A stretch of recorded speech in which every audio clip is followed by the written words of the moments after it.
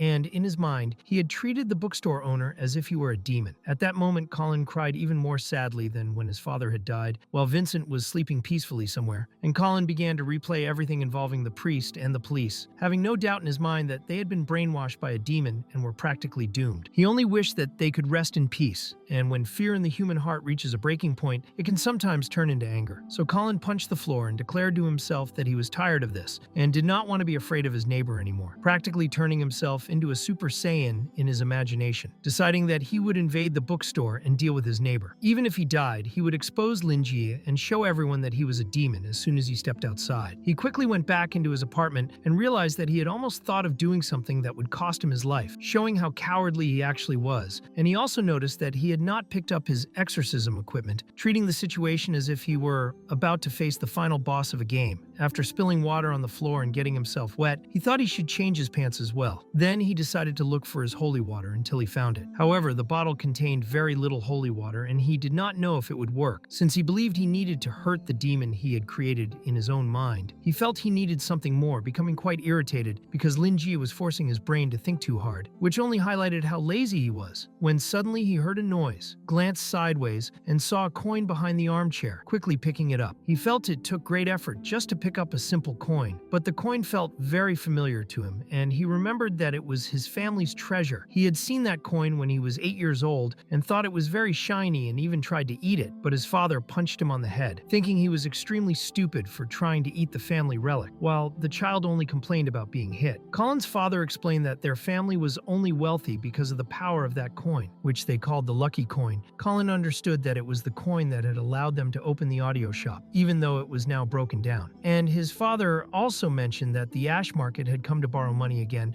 a few days earlier, but for his father, what truly mattered was the meaning behind it, as they had once lived through days of glory, and he wanted to know if his son still remembered the legendary story behind the coin. Colin did not remember it, so his father explained again that long ago there had been an elven kingdom, and one day an evil demon king appeared and desired the legendary treasure of the elven clan. To achieve his goal, he captured the king's daughter, and then a hero whose name was very similar to their family name rose up and followed the clues left by the princess. When he reached the church, he pulled out the legendary holy sword of the elven clan. And in the end, the hero defeated the Demon King and saved the beautiful elven princess. After the Demon King's curse disappeared, the two lived happily ever after, and later the hero was seriously injured by a flock of chickens in a village, and their ancestors obtained that lucky coin from the hero's body, a story very familiar to anyone who liked video games. And in the end, the boy's father truly believed that the coin was miraculous, because ever since the family had kept it close, they had grown richer generation after generation. Even though now only a broken audio shop remained,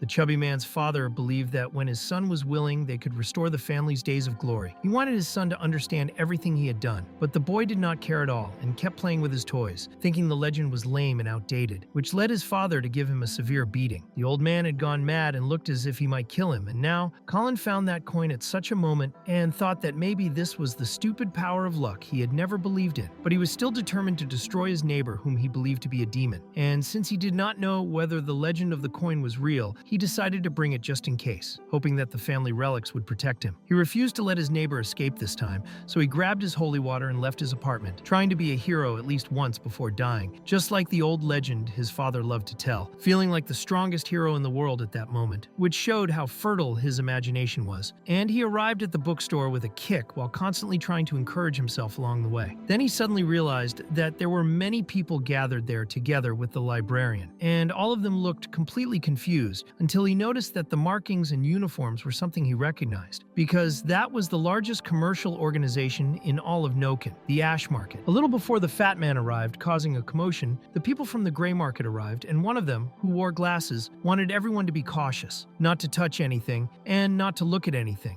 because they were only there to fulfill Lingia's request to resolve the identity issue, and this was also the wish of their master. That man with glasses was called Edmund Chapman, and he was the butler of the Chapman household. So everyone decided it was time to enter, and they opened the door of the bookstore. Lingi was surprised to see them and said that he had been waiting for them, and Edmund immediately introduced himself to Lingi and explained that he was Cherry's butler. The librarian was surprised by how efficient they were, because he had contacted Cherry by phone only a few days earlier, and he could see that she really knew how to repay kindness with gratitude. So he greeted Edmund and pointed to the girl who needed a new identity. Lua stayed very quiet until Lingi placed his hand on her head and told her that she could stop playing for the moment to cooperate with the identity issue and that she could play with the box later. Edmund, however, found it terrifying that just by glancing at the box, he felt trapped by it, and he saw that the box was full of runes and must have been created by a high-ranking white mage. So he became curious about what kind of item was being kept there, and he started trembling just from thinking that the bookstore owner thought that box was just a toy. So he decided that he would not touch it or look at it, just as he had instructed everyone. He realized that his boss had been right, and that the bookstore was truly incredible. So he made it clear to Lingi that they would serve him with pleasure, and quickly they took out a camera. The Itai network of the Society of Truth, which handled real and civilian identities, could not forge anything, but the Ash Commerce Chamber was different, and could do so, because when the Itai network was just starting, its mechanical abilities were still in the process of improvement, and there was a long road ahead, and it was a machine that they, as druids, helped build by contacting dwarf mechanics. They were different from low resources, which was strong and independent, because the Ash market specialized in investment and creating connections. And for example, the Cats of the Secret Instrument Tower were sponsored by the Ash market, and obviously the Ash market would only create a false identity for someone very special. And since this was a request from Cherry, they were willing to do it. Because of that, they approached Lua and asked her to cooperate, and she became scared when she saw those unfamiliar men pointing a camera at her face, since they were going to capture her Itai energy, and they asked her to smile for the photo, while Lingi watched and remembered the first time he had seen Cherry and Bella. Edmund also informed Lingi that Cherry was handling market affairs and would visit him when she could, and he asked the librarian to forgive his mistress for this, explaining that, as an apology, she had sent him a gift. Lingi made it clear that he would like it just because it came from Cherry, and Edmund thanked him on her behalf and believed that she would be happy when she heard what the librarian had said. Quickly, he opened something that surprised Lingi, as Edmund showed a coin that had been passed down through generations since the 1st century of ancient times. The legend said that it was formed from the eyes of the god of fate, and they called it the coin of misfortune, and the scene shifted to Cherry telling Edmund that this was the gift she had prepared for him, because it had magical power and a long history, and she wanted to know what Edmund thought and whether Lingi would like the gift. But her butler explained that the coin had great value, and that he thought she was being selfish by wanting to give away something desired by countless sorcerers and witches. She immediately made a puppy-like face as if begging for food from the butler, so he made up an excuse saying that the danger index had not been removed to take the coin out of storage, and that they would replace it with another item for the auction. And Cherry liked the idea. In the end, she agreed that the coin was quite dangerous, and she showed a photo from the moment they found the coin, explaining that if a sorcerer was too weak, they would end up being devoured by it, and that this had happened to its former owner, who suffered one misfortune after another. And to make things worse, his innocent disciple slipped after being startled and ended up being impaled along with her master. In the end, this was proof that the coin had duality, because it could cast strong karma-type magic, but could also bring bad luck to the caster. So Edmund should deliver it with great caution, and should not touch it. Lingi, seeing the coin, thought it had great research value, and it was a huge coincidence because he wanted to understand the history between the 1st and 2nd centuries of Azir. So he took the coin firmly in his hand, and Edmund was shocked, and Lingi told Edmund to thank Cherry for the gift. At that moment, Edmund understood why his mistress admired the librarian so much, because the coin was treated as just a tool for learning ancient history, and he tried to maintain his composure with Lingi. But the legend also said that the coin of misfortune had to be combined with the coin of fortune to be considered complete, and since the end of the era of ancient legends, the coin of fortune had never been found. Lingi knew many things and believed that if the coin of misfortune existed, then the coin of fortune must also exist. And it was at that moment that Colin entered Lingi's bookstore, shouting loudly. That That was the moment when Colin became embarrassed after seeing so many people, and he started to think that Lingi was truly evil, and had even controlled the people from the ash market as well. He dropped to his knees on the floor and trembled intensely, because he believed that Lingi was brave enough to fight a demon. But the ash market was complicated, since Colin owed them 10,000 and did not have the courage to confront an ash merchant. Because of that, he came up with an excuse and quickly explained that he had come there to thank Lingi for turning off the circuit breaker the last time.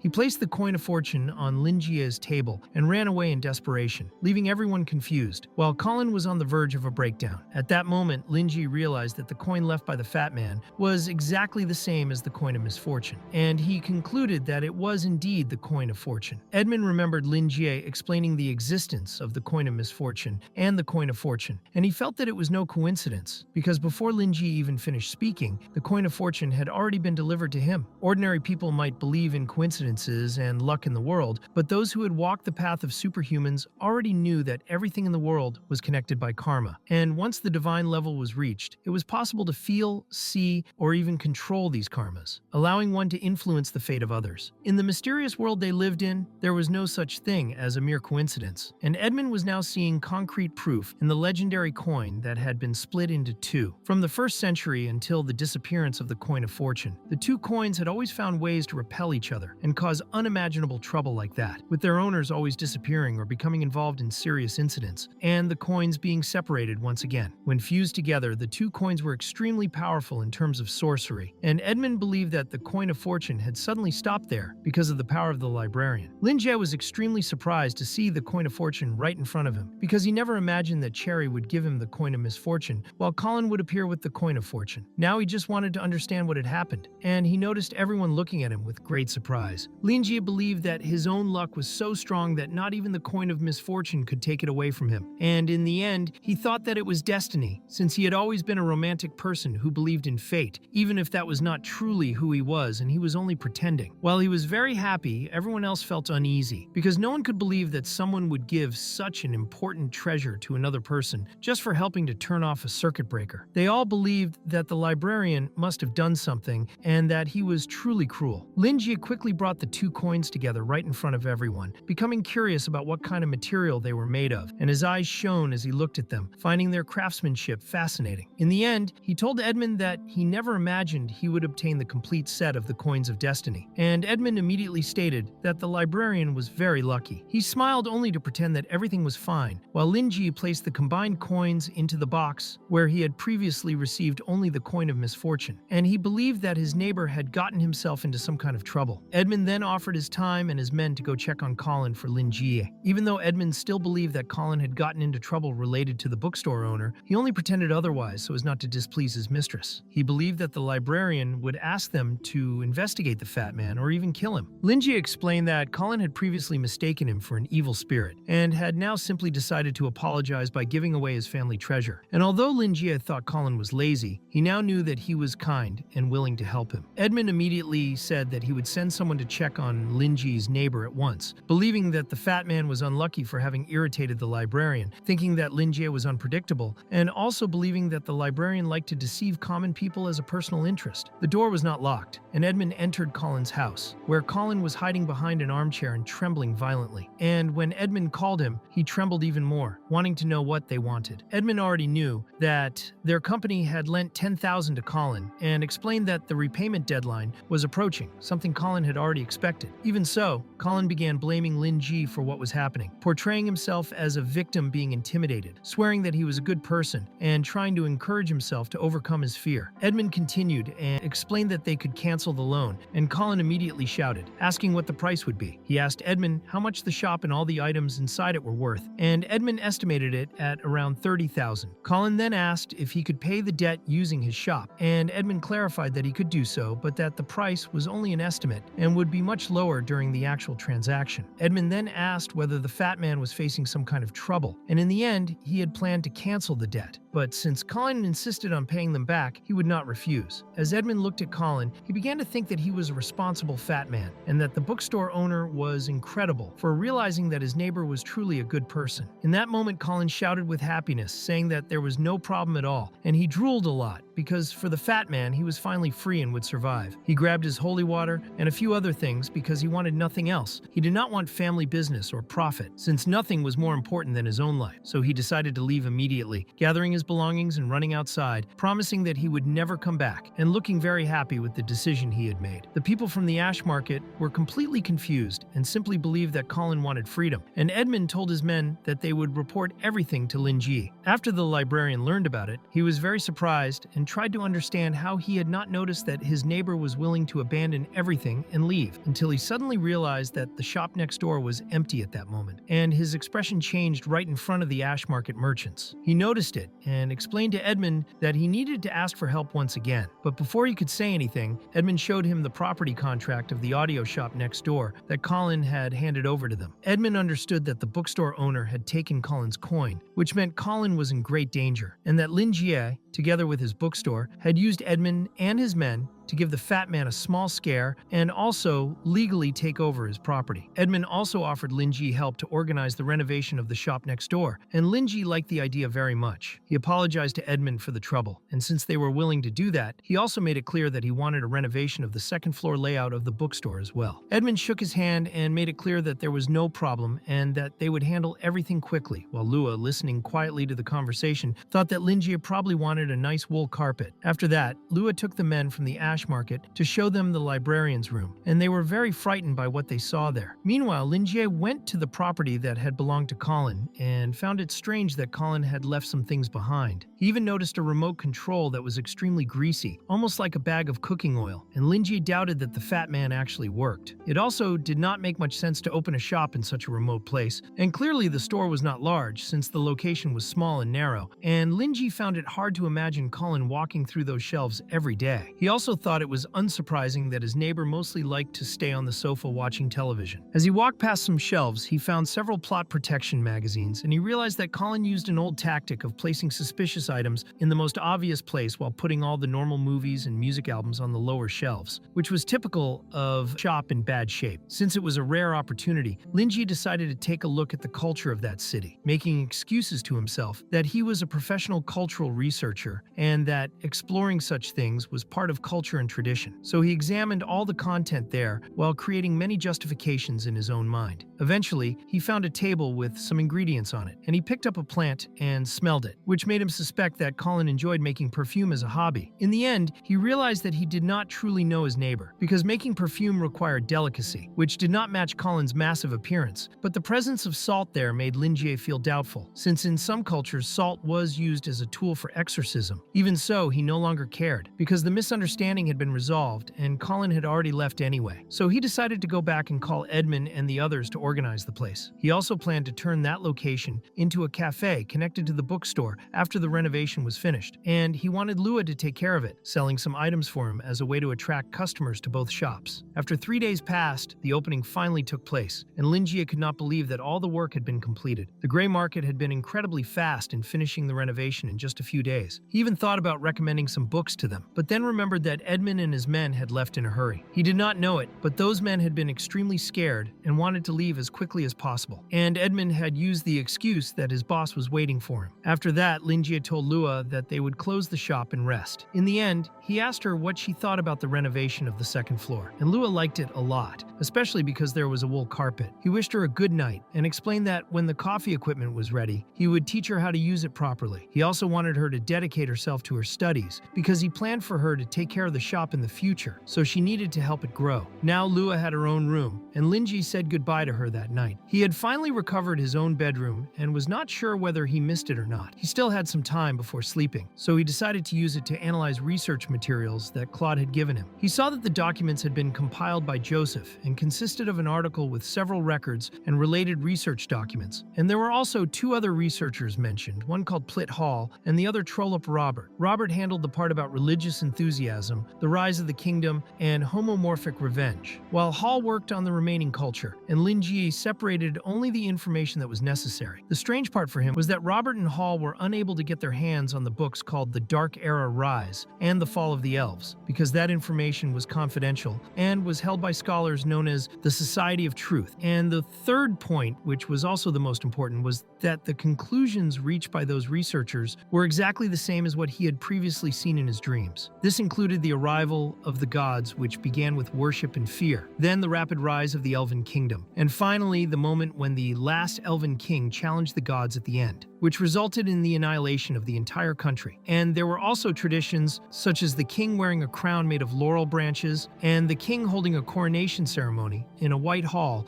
when he reached adulthood. And all of this was the life of the Elven King Candela as he experienced it in his dreams. After that, things began to spiral out of control for the librarian, because for him it was unclear whether those dreams were prophetic dreams or just simple visions. But the scenes he saw in his dreams were still very clear in his mind, and there was no way those documents could be fake. And he believed that if he could get his hands on those books, he would be able to learn more about what happened in that era. And now he wanted to know where the Society of Truth was, and believed they were an academic organization until he was suddenly surprised by the sword Candela and thought that Lua had placed it there. He also remembered that since Lua had been there, he had never taken a proper look at the sword because he did not want to frighten the girl. And after he picked up the sword, it began to shine brightly, and he could not understand why, because a sudden sense of familiarity appeared. And through that, he understood the meaning of the text engraved on it, and the words carved into the blade said that the night would end and he would become light, which he found strange because Hall had not only researched some form of culture, but also the method used to pass down the sacred blade. Then he heard a voice that confirmed exactly what the librarian himself had seen, stating that there was nothing left except that pure soul and that it was the last soul of the elves and the final gift they were able to offer before disappearing. And Lingi immediately widened his eyes as a gust of wind entered his room, leaving him completely confused about what had just happened. And he could almost see King Candela smiling at him from within the blade. But in the end, all he could do was confirm to himself that he was not insane at that moment. He began to tremble and wanted to understand whether that was a ghost, and he started to believe that it might be the same phenomenon that occurred in his dreams, meaning that Candela had become the spirit of his precious sword. And the more he looked at the engravings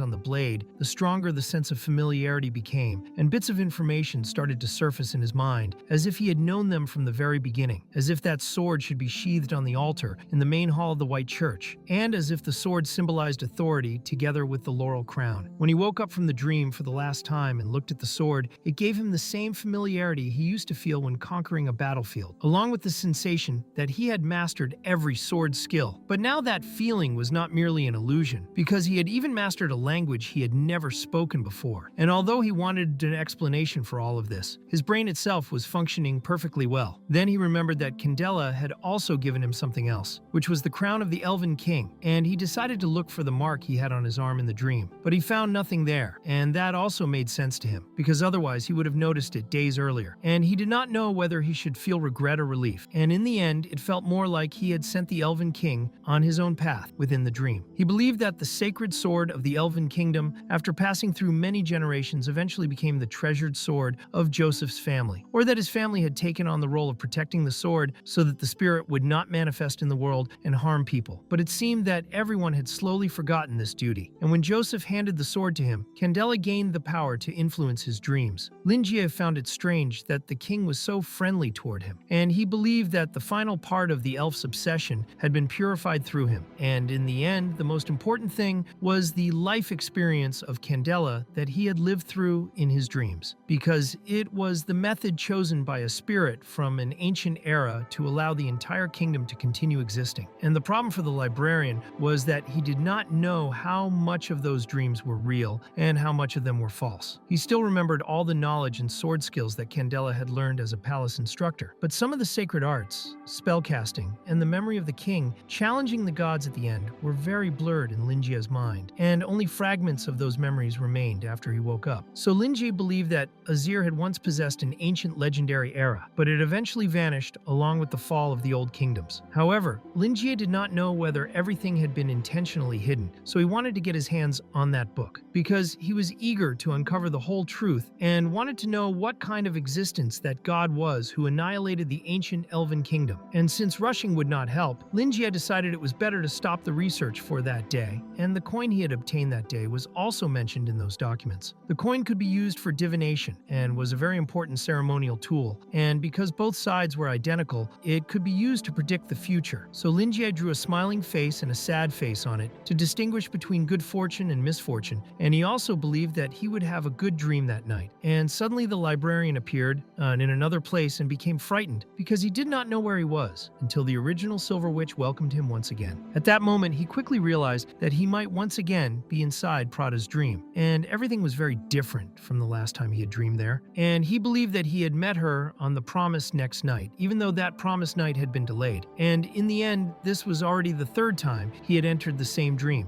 and he had read some books about dreams and learned that it was not impossible for dramatic dreams to repeat. But the problem was that he was dreaming of the same place and the same person 3 times in a row, and when the same thing happened 3 times, he believed there was no way it was a coincidence. And something had also happened to his body now that he thought more carefully about what occurred earlier, because everything began after he ate that fruit from the tree in the previous dream he had with the original witch Prada. Because of that, he came to the conclusion that there was a connection between these dreams, and if this was happening because he had eaten that fruit in the dream, he wanted to know what kind of existence Prada was. And he also wanted to know what she thought about the book he had given her last time. And Prada found the book very interesting because she had never seen the world portrayed in such a romantic and beautiful way, with humans and demons being able to live together. Her heart completely immersed itself in that feeling, and she walked straight past him, leaving the young man wide-eyed, and she made it clear that she liked the gift he had given her and thanked him for it. And this was also the first time she had ever felt something like this. And reading that book felt as if someone had been beside her the entire time, and she had never known that reading books could be such a pleasant experience. And Lingi felt very happy hearing her opinion, and she thought the book was so perfect that she wanted to leave that dream and transform the world into what the book described. She wanted to know whether the librarian also longed for that kind of world. And just as he was about to respond, he was surprised when the sword Candela appeared in his hand, and he did not understand what was happening. So he planted the sword into the ground while his mind was full of doubts. And he explained that anyone would desire that kind of world, but that it was impossible because weak humans possessed more intelligent minds and more malicious hearts. As for demons, they were strong but could not be clearly distinguished between good and evil like in the book, and helping others for free was absolutely foolish in that world. And Prada thought that the librarian was very pessimistic because when he had previously asked her to be happier, she believed he was active, romantic, and optimistic, and she even thought he was quite romantic most of the time. And he himself was willing to believe in the nature of humanity, but not completely, because he also believed it depended greatly on the situation. In the end, he always advised others to be wary of ill intentions, and Prada believed that they were not actually contradicting each other when it came to humanity. And then she saw the sword and found it very familiar, and Lingi became a little embarrassed and tried to explain the situation. And after explaining, he clarified that he truly did not know how the sword had followed him there, because it had simply appeared, and Prada found the situation very amusing. However, she thought it was obvious that the sword would come along, because Candela had already sworn to him with his soul, promising to be his sword and his support, so he would truly follow Lingi, whether in reality or in dreams. And this deeply affected the librarian, who then wanted to know whether the original witch knew the Elven King, and Prata quickly confirmed that she knew King Candela, explaining that he was the last king of the elves and was also known as the Mad King and the source of the plague, and that the Elven King Candela had once worshipped her as well. She also made it clear to Lingi that everything the Elven King had told him was true, and that humans had confused this part of history with something else. And Lingi clearly remembered that the White Hall that later collapsed used to be a hall where the royal family worshipped the gods, and it was also the place where Candela chose to exile himself, and it was there that he discovered that Prada was the god worshipped by the elves. Soon he realized that the story was more confusing than it first appeared, and Prada, seeing that Candela had regarded Lingi as his master, understood that Candela had been willing to give everything he had, including his memories. But she wanted to confirm whether she was correct in thinking that Lingi could not clearly see all of them and that only the sword skills had been fully transferred. And Lingi quickly confirmed this, explaining that those skills felt as if they had always been part of his own memories, even though he had never consciously practiced them. Prada was willing to make a deal with him because she would teach him the sword techniques properly, and once he fully mastered them, she would explain what had been mixed and altered in history. And she asked whether he was willing to accept this deal, and of course he agreed. But But she immediately made it clear that there would be no turning back. And before they began the lesson, she wanted to ask him one more question, which was whether Lingi knew about ether. And this question caught him completely off guard. Ether was the most basic element required when space or matter was formed, excluding all other elements, because ether was considered the fifth element that existed in everything in the world. And during ancient Greek times, it was an imaginary substance in physics that ancient scholars used to explain certain physical phenomena. And at that moment, Prada was referring to the concept as understood in occultism, though it was not exactly the same, and Lingi began to think that ether was a type of energy that truly existed, similar to a form of mental power. And this also connected to the philosophical concept of azure. That concept also meant the blue color of the sky, which matched the idea of ether being part of both the world and the heavens. And now Lingi believed that the space he was in was not merely a dream, but a real space. And to him, it was clearly no longer a coincidence. And one thing he had never questioned before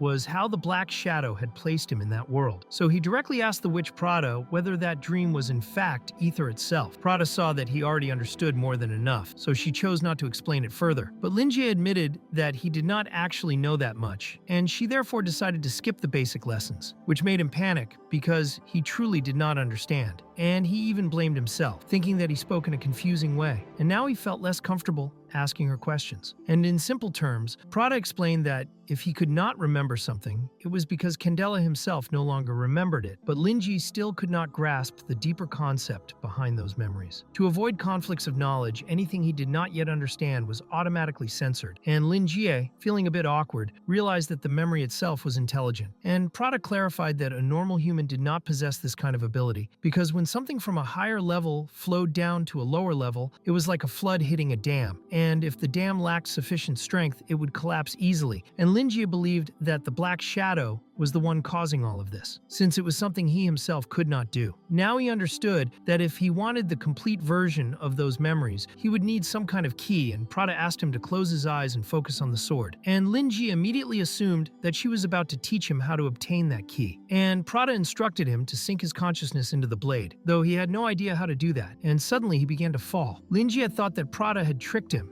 and that everything had been intentional, because his consciousness was being pulled into some kind of abyss. And soon a powerful energy appeared, which he identified as the vision of the remaining soul of Candela within the sword. And Prada explained that this was ether, and that he could safely use it because it was Candela's soul fused with the blade and sworn in loyalty to the librarian, though it was still only a temporary manifestation. And Lingi would need to build a space to store it for now. Lingi immediately understood that this was similar to how her dreams worked, and she confirmed it. And Prada also intended to teach him how to do this. But the scene suddenly changed, showing an armored individual declaring that the hunt was about to begin. And then the scene abruptly shifted to one day earlier, revealing the mechanical rebirth of the Society of Truth. And at the reconstruction site were George Byron and Walter Leonard, who were clearly unhappy about having to work overtime, as the lack of funding had made everything much more difficult. They had lost many projects, and their previous investments had been wasted. And on top of that, the deputy leader, Diamond, who wanted to control everything,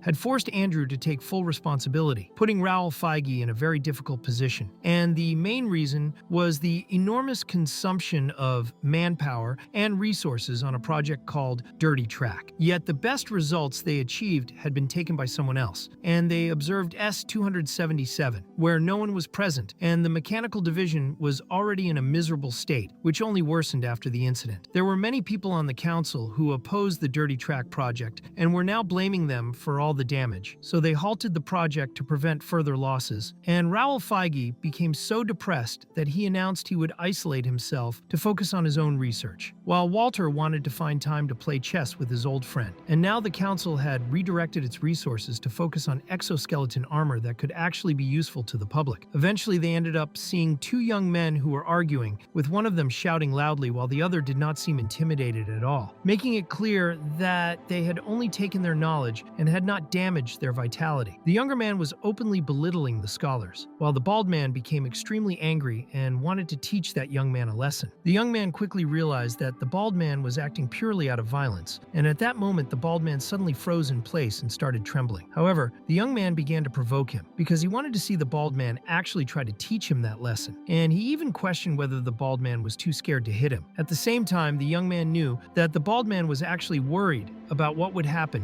if his aunt found out that he had been beaten by someone like him. Because of that, the young man ordered the bald man to let him go and clearly stated that he would forgive him just this once, saying that the old man should be grateful for his kindness. The bald man called the young man a knowledge vampire, and the young man even found that name quite creative. He then explained that for sages like himself, there was nothing better than knowledge, and shortly after that, he disappeared, because he still had much more knowledge to hunt. George became irritated just from listening to that boy speak, since he had no idea who the young man was, and Walter explained that he was Langdon Hood, a Terra-level scholar who belonged to the sages under Raoul Feige. Walter also explained that Langdon Hood had contributed greatly to the development of firearms and was a big fan of heavy weapons. He explained that sages were like religious fanatics in an ordinary religion because they were always chasing knowledge, especially the knowledge belonging to other people. They were an ambitious and unscrupulous group that even looked down on human life, and they were considered an outlaw organization. That was why they were called knowledge vampires by other scholars, since they committed unethical acts. Walter believed that George should avoid getting involved with people like that as much as possible. At that moment, a scientist arrived asking whether Hood was around, and explained that he had received an order from Andrew to detain anyone who was in conflict with other scholars. Walter thought it was unfortunate and explained to the man looking for Hood that he had just disappeared using teleportation. The problem was that Andrew had mentioned something about a bookstore meant for sages, and was even planning to cancel the mission at that very moment. Walter was immediately shocked and explained that the situation was urgent and that the Society of Truth could collapse because of it. He wanted them to make an announcement quickly and locate the knowledge vampires as soon as possible. Leonard became furious because he believed the council was full of idiots and that they should have captured the young man right there on the spot. The scene then shifted to 23rd Street, where Hood was standing with his followers gathered around him. He wanted his followers to report the observations they had made over the past few days. He had received information from the former vice leader Andrew that Lingi was very unusual, but after observing the librarian for a week and a half, he did not seem like a normal elite. Hood had also received many different reports, and after combining all the conclusions, he believed that people from the Ashen Market had been hired to renovate the place. However, the situation felt far too strange to him, and he preferred to make an even bolder assumption, believing that the owner of the bookstore, the man who had made multiple factions fear him and who had summoned the ancient elf king, might no longer possess that kind of power. Or perhaps those powers were limited or even lost for unknown reasons. In the end, Hood believed that Lingi was actually nobody, and he wanted to verify this to be 100% sure. One of Hood's followers warned him that this was not the time to get excited, because even if the bookstore owner had lost his powers, the bookstore itself was still extremely terrifying. Hood understood his followers' concerns, but explained that there was no need to be afraid, because he was fully prepared and was using all the resources available to him. He believed that there was no way the librarian could kill all of them at once, since they were equipped with prohibited exoskeletons that he had personally built. He also explained that each of them had unique features. He then revealed his secret weapon, which was the part that excited him the most. That weapon was capable of withstanding a full-force strike from a destructive level attack. All of them put on that armor, and Hood felt eager about what they were going to do that night, because the knowledge vampires of the Society of Truth were about to hunt the most precious thing of all, which was knowledge. They then set out to invade the bookstore, and Hood wanted them to investigate both the knowledge inside the store and the owner himself. When they arrived in the middle of the night, Hood believed that it was just an old and shabby bookstore. He thought that the place might contain some kind of danger, but it seemed to hold only ordinary books. Still, they continued investigating while using invisible skeletal coding technology. The more time passed, the more Hood became convinced that he was right, and that there was not a single terrifying power within that bookstore. The scene then shifted to Lingi, who felt tired even after waking up because Prada had not gone easy on him. He felt that if he slept a little longer, she would squeeze out every last drop of his endurance. Practicing his sword skills was truly exhausting him. Just then, he heard the door opening and became very startled, knowing that it was not the girl, because she would always knock before entering. So he believed that he was being robbed and that it was an emergency, and he decided to deal with it using what he had learned, relying on the sword skills that the witch had forced him to learn. He moved immediately and appeared behind the individual wearing an exoskeleton, placing the sword against his neck, which left the individual completely shocked, and Lingi wanted to know if that was an attempted robbery. The scene shifts a few seconds earlier when Hood entered and found Lingi's room. He seemed somewhat bored because he could not feel even the slightest sense of danger, but he still expected to find something interesting to amuse himself. Suddenly, he felt a terrifying presence and began to believe that he was about to die. and at that moment, the Candela sword appeared extremely close to his neck, while Lingi wanted to know if that was an attempted robbery. Trembling, Hood admitted it, and in sheer terror, he realized that something had gone terribly wrong. The reason was that the librarian already knew their objective, which meant that the entire operation had been exposed from the very beginning. The worst part was that Hood had already admitted everything before even realizing it, so everything was already over. He could not understand how he had failed to sense the presence of the librarian there, and now his head could be cut off at any moment. He believed that all of this was part of Lingia's plan, and that the librarian had known everything from the start. But in reality, the librarian had still been asleep and had only just woken up. What had happened was that his consciousness was still half dreaming, and his body had moved on its own. He felt that his movements were smooth, but he still believed that he needed more practice. Even so, he could not show weakness, because he believed he was facing thieves. He noticed that the thief was wearing armor with a unique design and that the equipment was extremely advanced. But what truly caught his attention was the weapon. The thief had invaded his bookstore carrying a weapon and had even sneaked into his bedroom. He judged that the thief was extremely arrogant and decided that he would not let this go. He convinced himself that this was nothing more than self-defense, because in his view, the thief was malicious and conceited for bringing a weapon inside. He decided to take advantage of the situation and believed that he could not afford to make a mistake. Because of that, he wanted to know if he was correct in assuming that the thief's accomplices were downstairs. He stated to Hood that he had known everything since the moment they entered his bookstore, and that everything they had done was under his control. But in truth, he was lying and simply playing with the petty thief. Suddenly, one of Hood's accomplices knocked over a book downstairs, while Lingi was wondering what Hood believed would happen to the people below. When the book fell, Lua immediately woke up and rushed out of her room at an absurd speed, running down the stairs. She let out a loud scream when she found them. Lingi had already imagined that he did not need to worry about the people downstairs, because his assistant would handle them, and since she could easily carry any amount of weight, dealing with those men would be effortless for her. Because of that, he continued playing with Hood and ordered him to lower his weapon immediately. In the next instant, Lingi felt a brief surge of malice and split the weapon in half, leaving Hood completely unable to believe what he had just seen. He remembered Feige showing the blueprint of that weapon, explaining that it still lacked safety and stability when firing, which meant there was a serious risk of explosion. The plan had been to improve both efficiency and safety, and at that time the project had been temporarily banned. Hood had listened to everything Feige said and had obviously stolen Feige's knowledge. The scene shifts to Hood, who had already completed the weapon. He had received no support from the authorities, but he had used his own resources and his connection with his uncle to create a product that was officially forbidden. His next step had been mass production, and his goal was to make the sages, as he called his followers, grow together with him. At that moment, he realized that all his hard work had been destroyed by a single strike from Lingi, while the librarians simply wanted him to continue. In the end, Hood could not understand what the librarian wanted after destroying his weapon, because everything he had done, all the knowledge he had stolen, and the materialization of his intelligence had been reduced to nothing right in front of his eyes. Hood felt that this was abuse, and could not understand how a librarian who was supposedly human could do something like this to him. He told himself that he needed to calm down, because he still had his armor, and losing the weapon was something he could endure. However, to his despair, his armor was completely destroyed in an instant and began to collapse right in front of him. Hood was utterly incredulous, while Lingi thought that now Hood should be able to move more freely. Hood trembled and treated the armor he had built as if it were a baby, while Lingi could not understand why such a low-level thief was so heartbroken. Because of that, he believed that Hood would no longer try to do what he intended, and decided that he would simply tie him up. The scene shifts to Hood with his hands already bound, and Lingi finally saw his face. He did not expect him to be so young, and he noticed the sorrowful expression of someone who had lost something extremely precious. He also could not help but notice from his clothes that he came from a good family, which led him to believe that he was nothing more than a typical rich and arrogant young man. He recalled that Noken also had youths with strange personalities like this, and as he walked down the stairs, he wanted an explanation for why she was involved in things like this. He explains that what she is doing is wrong, and in the end, he believes that she should work hard to get what she wants. Instead of taking what belongs to others, Lingi believes that she herself created the weapon and the other toy, which shows that she has talent, but he thinks it is shameful that she's committing crimes and that she needs to be punished, and he makes it very clear that his bookstore is not just any place and that it has its own rules. Hood soon starts crying and accuses him of destroying his work, even though he claims he did nothing, and even though he went there intending to steal, he still had not taken anything yet. However, Lingi becomes very angry at the fact that she is making excuses after trying to steal from him, and she quickly falls into despair, and Lingi warns her that she should consider herself lucky that she did not have time to do anything, because otherwise realize it would not be just a simple punishment. He explains that he was a teacher in his past life and that he hated it when a child behaved badly and still refused to change. Hood starts crying again, and Lingi wants Hood to stay there with his friends while waiting for the police to arrive. When they reach the lower floor of the bookstore, all of Hood's followers are lying on the ground, and Lua is observing all of them and soon wants to know from her boss what they are going to do. And Lingi notices that there are 7 people in total, so he considers it a planned operation. They tried to look for money in his cash register and probably found nothing,